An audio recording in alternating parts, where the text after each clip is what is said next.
सिंह शेर को कहते हैं और विश्व प्रताप सिंह एक शेर की तरह जिया है और एक शेर की तरह ही मरेगा वो।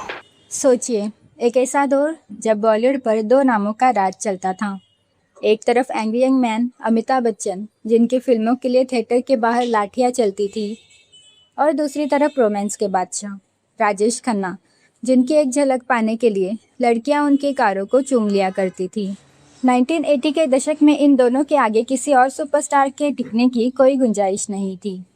लेकिन फिर साल 1986 में एक ऐसी फिल्म रिलीज हुई जिसने बॉक्स ऑफिस के सारे समीकरण बदल दिए।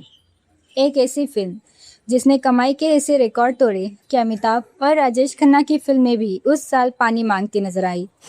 इस फिल्म में कोई एक हीरो नहीं था, बल्कि पूरी की पूरी फौज थी, और इस फौज का सेनापति था एक ऐसा सुपरस्टार जिसने अपने अभिनय से अमिताभ और राजेश खन्ना जैसे दिग्गजों को भी पीछे छोड़ दिया। वो थे ट्रेजेडी किंग दिलीप कुमार। आज हम बात कर रहे हैं सुभाष घई की उस मास्टरपीस फिल्म कर्मा की, जिसने न सिर्फ बॉक्स ऑफिस पर पैसों की बारिश की, बल्कि ऐसे ऐसे विवाद और किस्सों को जन्म दिया जो आज भी फिल्म इंडस्ट्री के गलियारों में गूंजते हैं। आखिर कैसे इस फिल्म ने वीडियो पायरेसी के सबसे खतरनाक दौर में भी करोड़ों छापे? क्यों नसीरुद्दीन शाह ने इस फिल्म के बाद सुभाष घई के साथ कभी काम न करने की कसम खा ली? और कैसे फिल्म के असली विलन डॉक्टर डैंग के लिए अमरीश पुरी को रिजेक्ट कर दिया गया था? दोस्तों, अगर आप भी सिनेमा के दीवाने हैं और बॉलीवुड के वो अनसुने पन्ने पलटना चाहते हैं जो कभी आपके सामने नहीं आए, तो इस वीडियो को बिना स्किप किए अंत तक ज़रूर देखिएगा, क्योंकि आज कर्मा फिल्म के जो राज खुलेंगे वो आपके होश उड़ा देंगे। दोस्तों, 1986 का वो दौर आज की तरह नहीं था। ना तो तब मल्टीप्लेक्स हुआ करते थे और ना ही घर बैठे मोबाइल पर फिल्में देखने की सुविधा। तब सिंगल स्क्रीन थिएटर्स का ज़माना था। लेकिन उस दौर में बॉलीवुड एक बहुत बड़ी बीमारी से जूझ रहा था, और वो बीमारी थी वीडियो पायरेसी। आप हैरान रह जाएंगे ये जानकर कि उस समय दुबई के कुछ खूंखार गैंग्स का जाल पूरे भारत में फैला हुआ था। फिल्म सिनेमाघरों में रिलीज़ भी नहीं होती थी, उससे पहले ही उसके वीडियो कैसेट गली मोहल्ले और मार्केट में बिकने लगते थे। निर्माता खून के आंसू रो रहे थे। करोड़ों की लागत वाली फिल्में पायरेसी के कारण औंधे मुंह गिर रही थी। इसी खौफनाक माहौल के बीच 8 अगस्त 1986 को रिलीज़ होती है कर्मा। और यकीन मानिए, इस फिल्म ने जो किया वो किसी चमत्कार से कम नहीं था। लोगों ने पायरेटेड कैसेट्स को किनारे फेंक दिया और सिनेमाघरों की तरफ दौड़ पड़े। बुकिंग काउंटरों पर मीलों लंबी लाइनें लग गई। टिकटों की मारामारी ऐसी कि पुलिस को लाठियां चार्ज करनी पड़ी। फिल्म ने अपनी लागत से 5 गुना ज़्यादा की बम्पर कमाई की और फिल्म के निर्माताओं और डिस्ट्रीब्यूटर्स के घरों में पैसे के अंबर लग गए। पर सवाल ये है कि ऐसा क्या जादू था इस फिल्म में जिसने पायरेसी के सिंडिकेट को तोड़ दिया? इस जादू के पीछे एक ही जादूगर था, बॉलीवुड के ग्रेट शोमैन यानी सुभाष घई। सुभाष घई हीरो और विधाता जैसी सुपरहिट फिल्में दे चुके थे। अब वो कुछ ऐसा बनाना चाहते थे जो आउट एंड आउट एक्शन हो, लेकिन उसमें 100% शुद्ध देशभक्ति का तड़का भी हो। वो दौर मासूमियत का था, हवाओं में रोमांस और दिलों में देशभक्ति का जज्बा कूट कूट कर भरा था। लोग उस समय सिस्टम से नाराज थे, भ्रष्टाचार से चिढ़ते थे, लेकिन इतने भी मॉडर्न या भौतिकवादी नहीं हुए थे कि उन्हें उसूलों की बात बुरी लगे। सुभाष घई ने इसी नब्ज को पकड़ लिया। सुभाष घई ने कहानी बनाना शुरू किया। इस महायज्ञ में उनके साथ जुड़े सचिन भौमिक और बॉलीवुड के दिग्गज कादर खान, इन तीनों ने मिलकर जो स्क्रिप्ट की खिचड़ी पकाई, उसने सीधा जनता के दिलों पर वार किया। एक एक डायलॉग ऐसा था जैसे बारूद पर माचिस मार दी हो।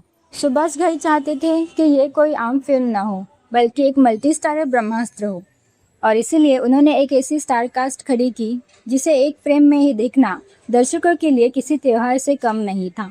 दिलीप कुमार और नूतन जैसे लेजेंड्स, अनिल कपूर और जैकी श्रॉफ जैसे युवा दिलों की धड़कनें, नसीरुद्दीन शाह जैसे एक्टिंग के पावर हाउस और श्रीदेवी जैसी सुंदरता की मूरत। सोचिए, ये सारे सितारे जब एक साथ पर्दे पर आए होंगे तो थिएटर का माहौल कैसा रहा होगा। लेकिन दोस्तों, इस सितारों की फौज के सेनापति यानी दिलीप कुमार को इस फिल्म में लाना इतना आसान नहीं था।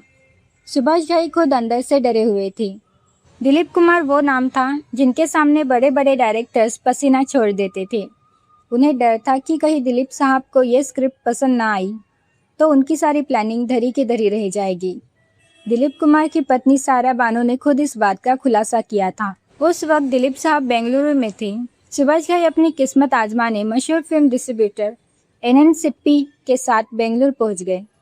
दिल की धड़कनें तेज थी, हाथों में स्क्रिप्ट थी। सुभाष घई पहली बार दिलीप साहब के सामने उन्हें कहानी सुनाने खड़े थे।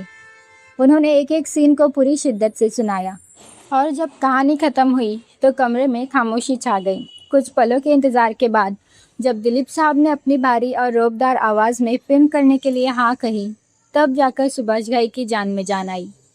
फिल्म का सबसे बड़ा दांव सेट हो चुका था। राणा विश्व प्रताप सिंह को उनका चेहरा मिल गया था। दोस्तों, अब मैं आपको जो किस्सा बताने वाली हूँ वो सुनकर आप शायद मेरी तरह चौंक जाए। कर्मा फिल्म का नाम लेते ही दिमाग में सबसे पहले कौन आता है? जाहिर है फिल्म का खूंखार विलन डॉक्टर डैंग। लेकिन क्या आपको पता है कि सुभाष घई डॉक्टर डैंग के लिए किसे कास्ट करना चाहते थे? बॉलीवुड के मोगैम्बो यानी अमरीश पुरी को। लेकिन फिल्म के फाइनेंसर्स ने साफ मना कर दिया। उनका तर्क बहुत ही अजीब था। उन्होंने कहा कि अमरीश पुरी पर्दे पर पहले ही इतनी बार मारे जा चुके हैं कि अब दर्शक उन्हें दोबारा मरते हुए देखने में कोई दिलचस्पी नहीं लेंगे। तब फाइनेंसर्स ने एक नए लड़के का नाम सुझाया जिसने सारांश फिल्म से तहलका मचा दिया था, अनुपम खेर। और फिर जो हुआ वो इतिहास है।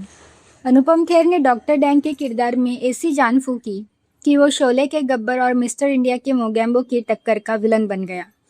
लेकिन पर्दे पर खूंखार दिखने वाले अनुपम खेर असल ज़िंदगी में कैमरे के पीछे पसीने से भीग रहे थे और उनका ये खौफ किसी और से नहीं बल्कि खुद दिलीप कुमार से था। जब दिलीप कुमार और अनुपम खेर का वो मशहूर थप्पड़ वाला सीन शूट होना था तो अनुपम खेर बुरी तरह डरे हुए थे। उन्होंने खुद सोशल मीडिया पर बताया था कि दिलीप साहब जैसे महान कलाकार के सामने खड़े होकर वो अंदर से काँप रहे थे। तब दिलीप साहब ने उनके कंधे पर हाथ रखा और कहा, रिलैक्स, ये सिर्फ एक्टिंग है। और उसके बाद अनुपम खेर ने वो डायलॉग बोला जिसने थिएटर्स में तालियों की बारिश कर दी। अब मैं आपको सेट के पीछे का एक ऐसा विवाद बताती हूँ जिसने उस वक्त की मैगजीन्स में बहुत सुर्खियाँ बटोरी थी। फिल्म में नसीरुद्दीन शाह वाला जो रोल है वो पहले साउथ के सुपरस्टार रजनीकांत को ऑफर होने वाला था। लेकिन फिल्म के प्रोड्यूसर बोनी कपूर और अनिल कपूर ने सुभाष घई को नसीरुद्दीन शाह का नाम सजेस्ट किया ताकि फिल्म की एक्टिंग क्रेडिबिलिटी और बढ़ जाए। नसीर साहब उस वक्त आर्ट फिल्मों के अमिताभ बच्चन कहे जाते थे।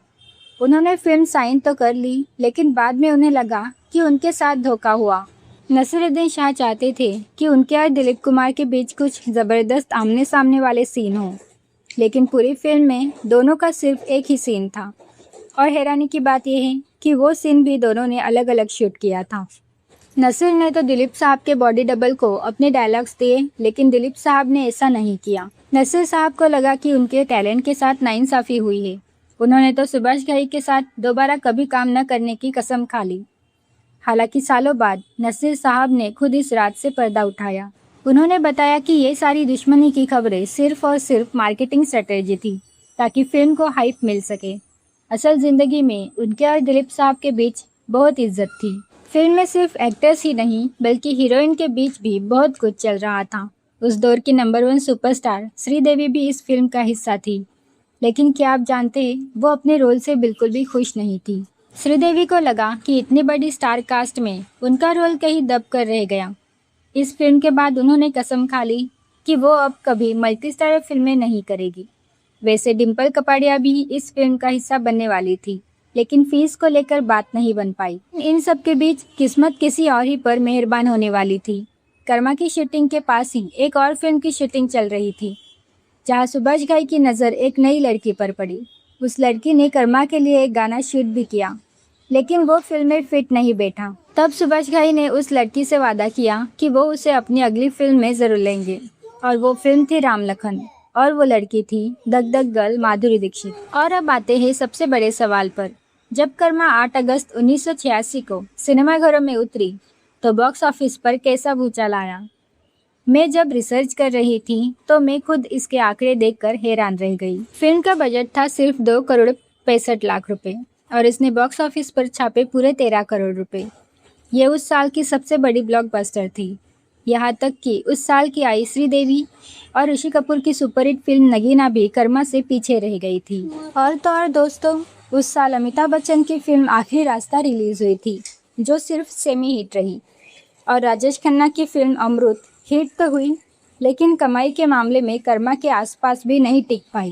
दिलीप कुमार की इस फौज ने अमिताभ और राजेश खन्ना के स्टारडम को उस साल पूरी तरह से ढक दिया था। कर्मा सिर्फ एक फिल्म नहीं थी, ये एक जज्बात थी।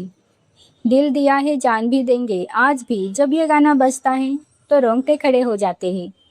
मेरा कर्मा तू मेरा धर्मा तू जैसे गानों ने तो उस दौर में तहलका मचा दिया था। तो दोस्तों, ये थी कर्मा फिल्म की वो शानदार दास्तां जिसने बॉलीवुड का इतिहास बदल कर रख दिया। मुझे पूरी उम्मीद है कि आपको मेरी ये रिसर्च और ये किस्से बहुत पसंद आए होंगे। अगर आपको ये वीडियो अच्छा लगा हो तो प्लीज़ इसे अभी के अभी एक लाइक ज़रूर करें। आप इस फिल्म के बारे में क्या सोचते हैं, मुझे कमेंट बॉक्स में ज़रूर बताइएगा।